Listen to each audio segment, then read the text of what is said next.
Hey guys, wanted to go ahead and talk about a new interface here, which I'm pretty excited about. This is the Zoom F3. I've been waiting for a really long time to get this. This is a very portable interface, and it's a very powerful interface, even though it's very, very, very small and portable.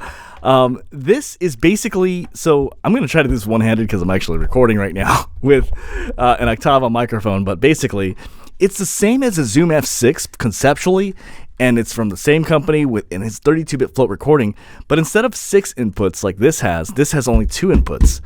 And this is perfect for people who only use one microphone. And I'll be honest with you, when I was using the Zoom F6, I was pretty much only using one input anyway, for the most part. And the only time I used 6 inputs, it was when I was doing microphone comparisons. But I think if you're in video, or if you do videography, or you're recording a wedding or something like that, then something like this would be better, where you use all 6 inputs. But something like this, where you have only one recording input, this is perfect for someone like me, where I just only record myself. And just for context, let me just show you how small and portable this is compared to other interfaces. So I'm going to put my microphone down, but let's just take a look here, right? So Evo 4. AudioBox Go, Audient ID4 Mark II. What's crazy about this is just that this is so small and portable, but also this is very powerful. This has 32-bit float recording, which basically means, and you can research it online, but basically you can record as something as quiet as a whisper, amplify that in post, and it's going to be super crystal clear. And at the same time, you'll never clip. Basically, you can record something like loud explosions and things like that, and you basically don't clip. When I had the Zoom F6, I pretty much never clipped. Basically, I would put it in there, and it would be perfect recordings. And that's what I liked about it, is that I never had to set my gain. I never had to worry about clipping. I never had to worry about hiss.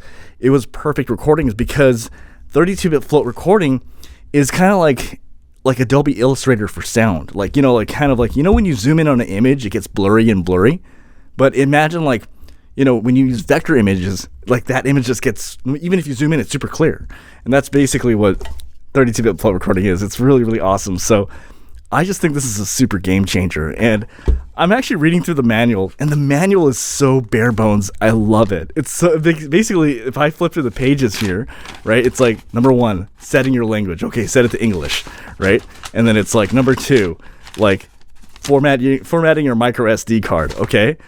Number 3, basically, it's just what this basically says is set it to phantom power. Okay, now we're at page 7 now, and then we go here, and it's recording and playing your recording, and there's nothing about setting your gain or anything, because it's no, fuck it, you don't need to worry about it. You're gonna you never have to worry about that. You never have to worry about setting your gain or anything like that. So it just skips on there, and then it goes to the next page, which basically says here is play, stop, menu, display, record, right? It's just basically saying you play, you stop, and you record.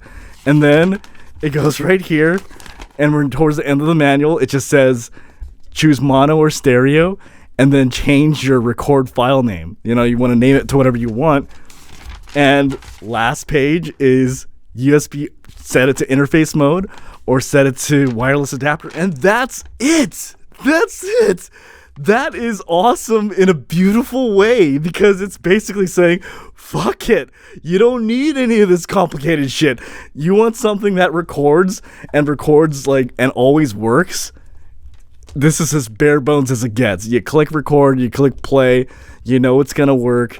And what I love about 32-bit float recording, as I mentioned, it is not how some people just say, oh, just set your gain, no bullshit. This is better. This is better. It's basically imagine let's say a celebrity was coming in town, right? Or let's say it's a really important, you're going to propose to someone, and you will only get that moment once. Or let's say and this actually happens to me, I use this 10 times with different directions from different companies. You only have one chance to have a recording with a session. You don't want to fuck up that session. Who cares about Source Connect? This is better because you don't fuck up a recording. I've managed to talk to all the people on there and be look, I've got 32-bit float recording. I will never fuck up a recording. Basically, I can record it and it will be perfect audio. And they're holy cow, that's amazing. I basically I had a like an audiobook with Connor, and it was like you can literally hear me clipping in the audio, and he's like, holy shit. But then the audio that actually was submitted was super crystal clear because I had a backup, and this was my backup. I had a Zoom F6 as a backup as a 32-bit float recording device. But again, to get it this small and this portable is amazing. So I just think it's awesome. I think especially like, like just as a point of context, let's say you're recording a wedding. People are super quiet and some people are getting really loud. You don't have time to set gain because that's so unpredictable. You don't know what's going to happen. Or let's say you're doing voice acting where you're given a bunch of lines and some of them are super quiet and some of them are yelly and some of them quiet or yelly, or even in the same line they go quiet to yelly.